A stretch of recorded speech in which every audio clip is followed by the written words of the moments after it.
அஸ்ஸலாமுஅலைக்கும். Hi friends, எல்லோரும் எப்படி இருக்கீங்க? அல்ஹம்துலில்லாஹ், நாங்களும் நல்லா இருக்கோம். இன்றைக்கி ரேண்டம் டேஸில் எடுத்த வீடியோ. ஒரே நாள் எடுத்தது இல்லை, அதுவும் இப்போ எடுத்தது கிடையாது. நான் அந்தமான்லேருந்து ஊருக்கு வந்திருந்தேன் இல்லையா, அந்த டைமில் கொஞ்சம் கொஞ்சமாக எடுத்த வீடியோ கிளிப்ஸ்லாம் இருந்துச்சு. நான் ப்ரெக்னெண்ட்டாக இருக்கும்போது எடுத்திருந்தது. அந்த டைமில் தான் எனக்கு ஜுவல்ஸ் வாங்குறதுக்காக போயிருந்தோம். நகை வாங்கும்போது நான் என்னெல்லாம் ஃபாலோ பண்ணுவேன், சேமிப்பு பொறுத்த வரைக்கும் நகை, தங்கம் ரெண்டில் எது பெஸ்ட்டுங்கிற மாதிரி எனக்கு தெரிஞ்ச டீட்டெயில்ஸ்லாம் நான் வீடியோவில் சொல்லியிருக்கேன். ஸோ அதனால தான் இந்த வீடியோ மிஸ் பண்ண வேணாம், இப்போ ஷேர் பண்ணிடலாம் அப்படின்னு சொல்லிட்டு எடிட்டிங் ஒர்க் பெண்டிங்கில் இருந்துச்சு. அதை முடிச்சுட்டு இன்றைக்கி அப்லோட் பண்ணியிருக்கேன். ஸோ வீடியோ யூஸ்ஃபுல்லாக இருக்கும், ஸ்கிப் பண்ணாமல் ஃபுல்லாக பாருங்கள். இதுக்கு அப்புறம் நீங்கள் எதிர்பார்த்த வீடியோ என்னவா இருக்கும் அப்படிங்கிறத என்னை ஃபாலோ பண்ணுறவங்க கெஸ் பண்ணிங்க அப்படின்னா எனக்கு கமெண்ட் பண்ணுங்கள். என்னோடய வீடியோஸில் சொல்லியிருப்பேன், எனக்கு ப்ரெக்னெண்ட்டாக இருக்கும்போது அதிகமாக ஸ்வீட் தான் கிரேவிங்ஸாக இருந்துச்சு அப்படின்னு. அந்த டைமில் நான் பால் கொழுக்கட்டை சாப்பிட்ணும் போல் இருக்குது அப்படின்னு சொல்லியிருந்தேன். அது தான் வீட்டில் பண்ணிகிட்டு இருந்தாங்க. ஸோ எனக்கு பால் கொழுக்கட்டை இது வரையும் பண்ணினது இல்லை. தெரியாதுன்னு சொல்கிறத விட நான் செஞ்சது இல்லை. எந்த ரெசிபியாக இருந்தாலும், ஈஸியாக இருந்தாலும் சரி, கஷ்டமாக இருந்தாலும் ஒரு தடவை பார்த்துக்கிட்டேன், நல்லா புரிஞ்சுக்கிட்டேன் அப்படின்னா நானாக செஞ்சுருவேன். அன்றைக்கி எங்கள் புவாவும் ஹாலாவும் தான் சேர்ந்து பண்ணிகிட்டு இருந்தாங்க. ஹாலா அப்படின்னா புவாவோட தங்கச்சி, சித்தின்னு சொல்லுவாங்க இல்லையா, நாங்கள் ஹாலா அப்படின்னு சொல்லுவோம். எனக்கு எப்படி செய்யணுங்கிறத பார்க்குறத விட எவ்வளோ அளவுங்கிறத தெரிஞ்சுக்கணும். ஏன்னா இந்த அளவுக்கு போட்டால் இவ்வளோ வரும் அப்படின்னு தெரிஞ்சால் தான் எனக்கு அதை விட கூடவோ இல்லைனா கம்மியாகவோ செய்கிறதுக்கு வசதியாக இருக்குமே அப்படின்னு சொல்லிட்டு நான் ப்ரொசீஜரை விட அந்த அளவுகள் மட்டும்தான் நல்லா பார்த்துக்கிட்டு நின்றேன். வீட்டில் இடியாப்ப மாவு தான் எடுத்துருந்தாங்க. வறுத்த மாவு வீட்டிலே ரெடி பண்ணது. அதுக்கு தண்ணி கொதிக்க வச்சு சேர்க்கணுமா, மாவில் கொஞ்சமாக உப்பு நெய்லாம் போட்டு கொதிக்க வச்ச தண்ணியை சேர்த்துட்டு இடியாப்பத்துக்கு நம்ம எப்படி பிசைவோம், ஏன்னா வீட்டில் இடியாப்பம் செய்யும் போதும் நெய்லாம் சேர்ப்பாங்க, வாசமாக இருக்கும் அப்படின்னு. அதே மாதிரி தான் பிணைஞ்சிக்கிட்டாங்க. ஒரு அரைக்காய் இருக்குது இல்லையா, அந்த அரைக்காய் அப்படின்னு சொல்லுவோம். அந்த நான் காட்டின அந்த மெஷரிங் இதை மெஷரிங் கப்லாம் வீட்டில் கிடையாது. அந்த அரைக்காய் அப்படியில் ஒன்று போட்டாங்க. ஸோ இந்த மாதிரி சின்ன சின்ன உருண்டையாக உருட்டிட்டு எப்படி வேணுமோ நமக்கு ஷேப்புக்கு தகுந்த மாதிரி எடுத்துக்கலாம். வீட்டில் இந்த மாதிரியே தான் எல்லாத்தையுமே ரெடி பண்ணாங்க. நிறைய பேருக்கு பால் கொழுக்கட்டை செய்ய தெரிஞ்சிருக்கோம். ஸோ நான் சொல்லணும்னு அவசியம் இல்லை, கொஞ்சம் ஷார்ட்டாக சொல்லிடுறேன். புதுசாக பார்க்குறவங்க இல்லை என்ன மாதிரி செய்ய தெரியாதவங்களுக்கு கூட யூஸ்ஃபுல்லாக இருக்கலாம் இல்லையா. நாங்கள் செய்கிறத பார்த்துட்டு அர்ஷானா ஐஷாவும் மாவு வேணும்னு பிடிவாதம். அதனால் ஃப்ரிட்ஜில் கொஞ்சம் சப்பாத்தி மாவு இருந்துச்சு, அதை எடுத்து கொடுத்தோன்னே அவங்க தேய்ச்சிட்டு இருந்தாங்க.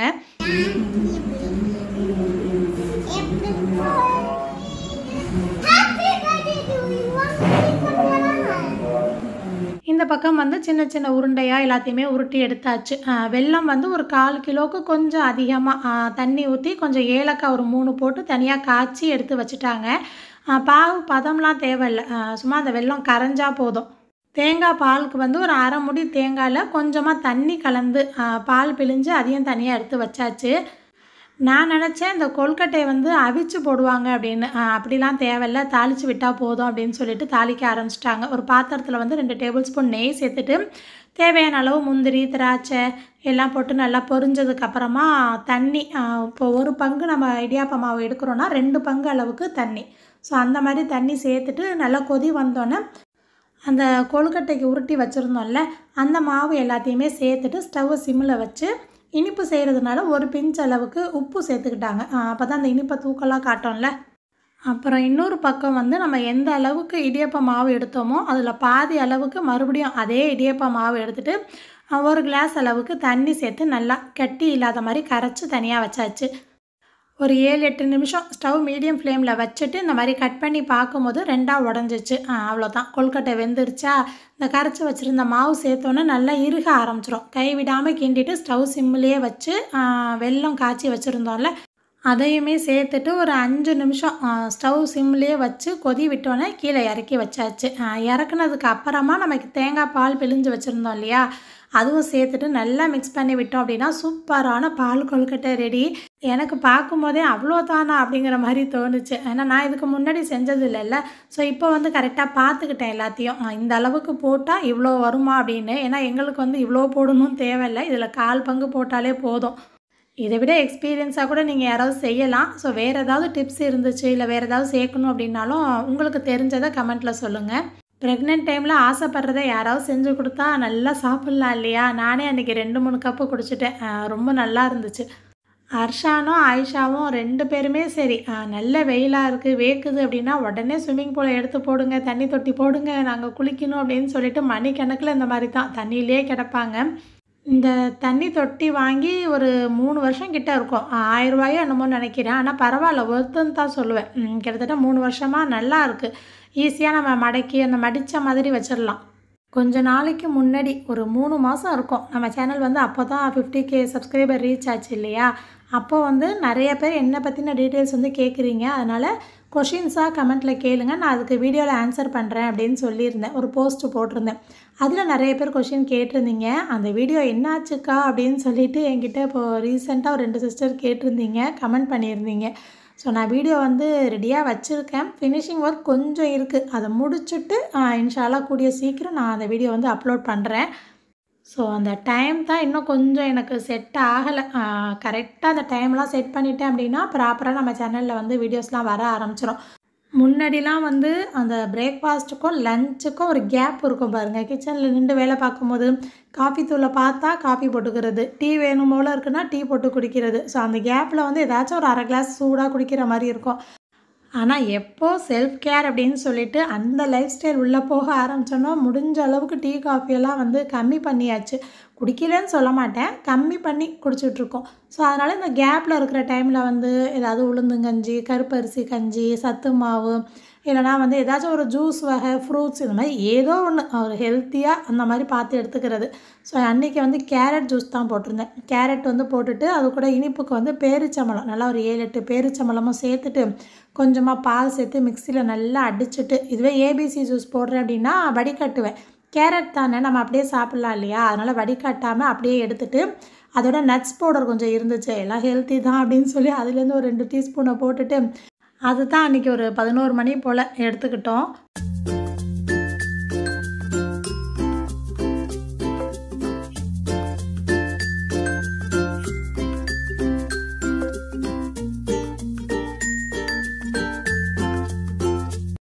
அதோட அன்றைக்கி லஞ்சுக்கு வந்து மீன் வாங்கியிருந்தாங்க. டைஃபாய்டு வந்திருந்ததால் அந்த பத்திய சாப்பாடாக சாப்பிட்டு நல்லா வாய்க்கு ருசியாக புளிப்பாக காரசாரமாக சாப்பிட்ணும் போல் இருந்துச்சு.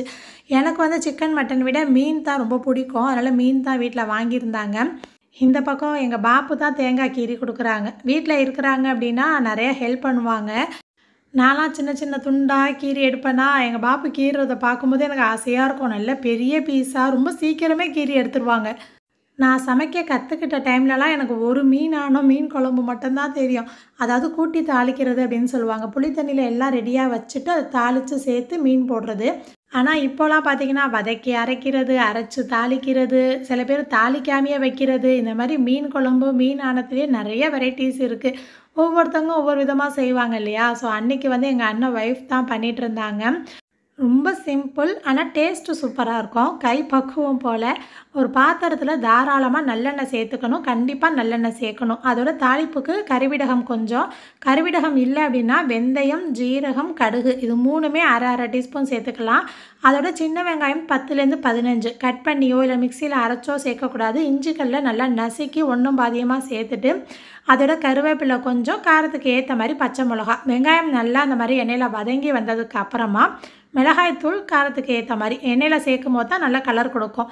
அதோட மஞ்சள் தூள் கொஞ்சமாக அரை டீஸ்பூன் அளவுக்கு ஜீரகத்தூள் சேர்த்துட்டு தக்காளி நல்லா பழமாக எடுத்து வெங்காயம் எந்த அளவுக்கு எடுக்கிறோமோ அதே மாதிரி தக்காளியும் சேர்த்து நல்லா எண்ணெயிலே வதக்கிடணும். அந்த எண்ணெய் பிரிஞ்சு மசாலா வாடெல்லாம் போனதுக்கு அப்புறமா புளி வந்து ஊற வச்சுருந்தாங்க, அதையுமே நல்லா கரைச்சிட்டு புளி தண்ணி அதோட கொஞ்சமாக தண்ணி சேர்த்துட்டு கொத்தமல்லி தூள் சேர்த்து நல்லா ஒரு 20லேருந்து 25 நிமிஷம் கொதிக்க விடணும். அது எந்த அளவுக்கு கொதிச்சு வருதோ அப்போ தான் மசாலா வாடெல்லாம் போய் நல்லா டேஸ்ட்டாக இருக்கும்.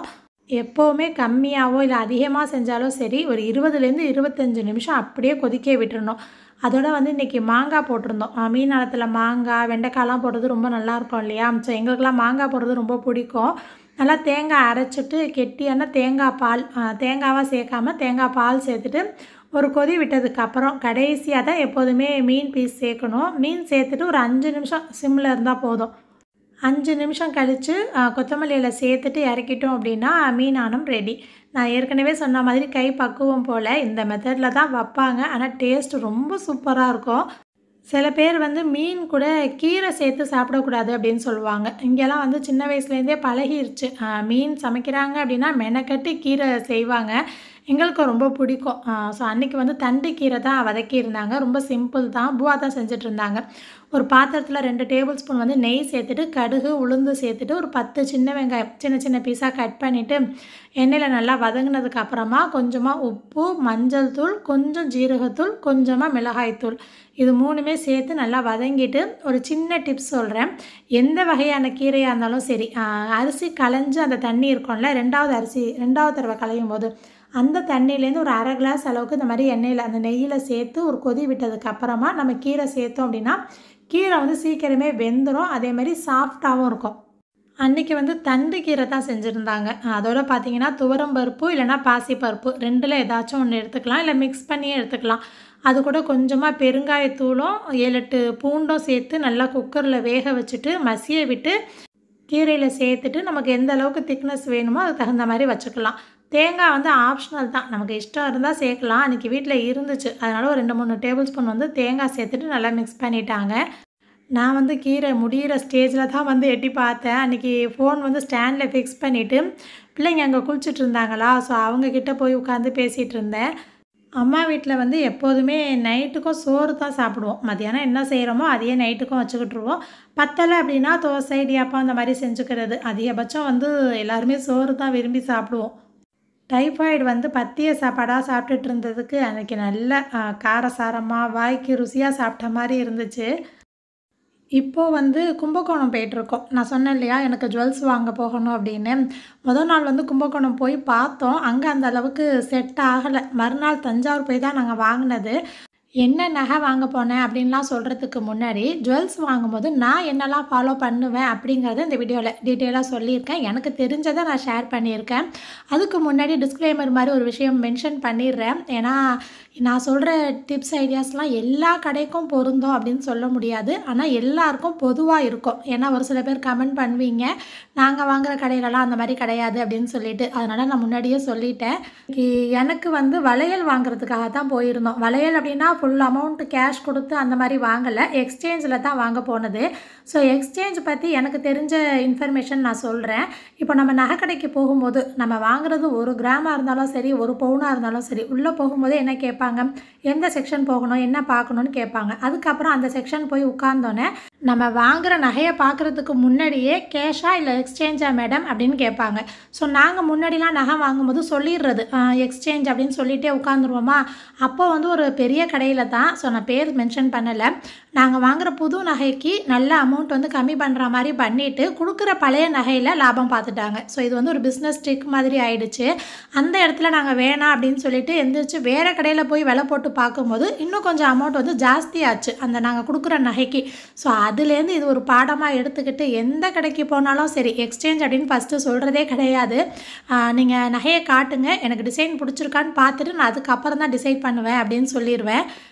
எக்ஸ்சேஞ்ச் விஷயத்தில் ஃபாலோ பண்ணுற 2வது டிப்ஸ் என்னென்னா, இப்போ 1 பவுன் நம்ம நகையை கொடுத்துட்டு வேறு ஏதாச்சும் ஒரு நகை வாங்கணும் அப்படின்னு போயிருப்போம்.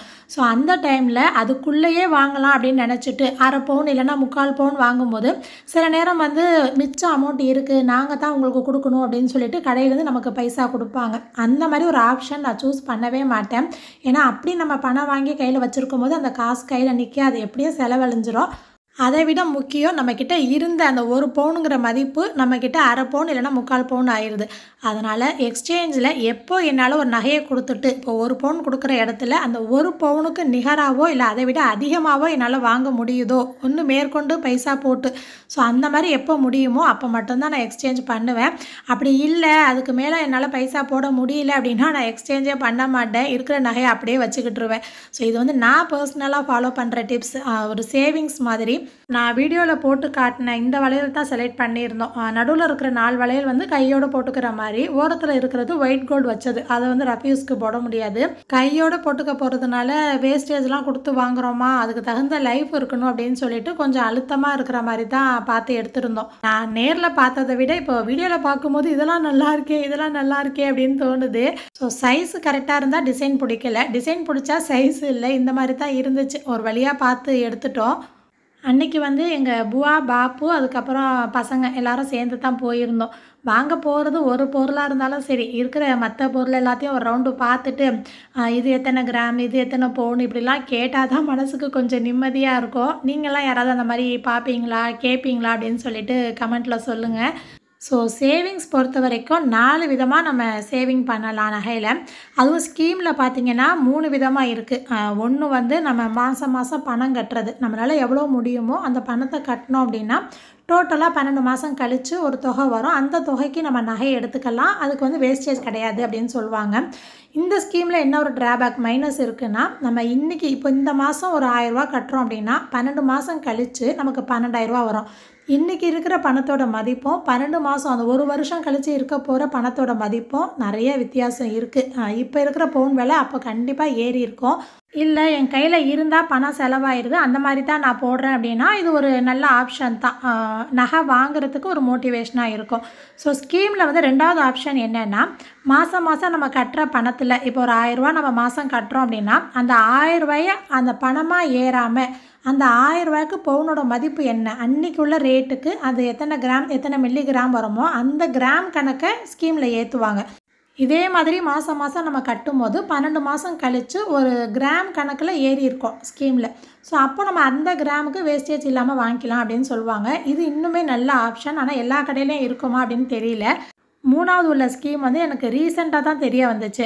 என்னென்னா, இப்போ நம்ம கையில் ஒரு 2 பவுனுக்கு ஒரு நகை இருக்குது, 2 பவுன் காயின் இருக்குது அப்படின்னா அதை நகை கடையில் கொடுத்துடணும். இப்போ இந்த மாதம் நம்ம கொடுத்து வச்சுட்டு அடுத்த 11, 12 மாதத்துக்கு நமக்கு மாதம் மாதம் பணம் கட்டணும் அப்படிங்கிற அவசியமே கிடையாது.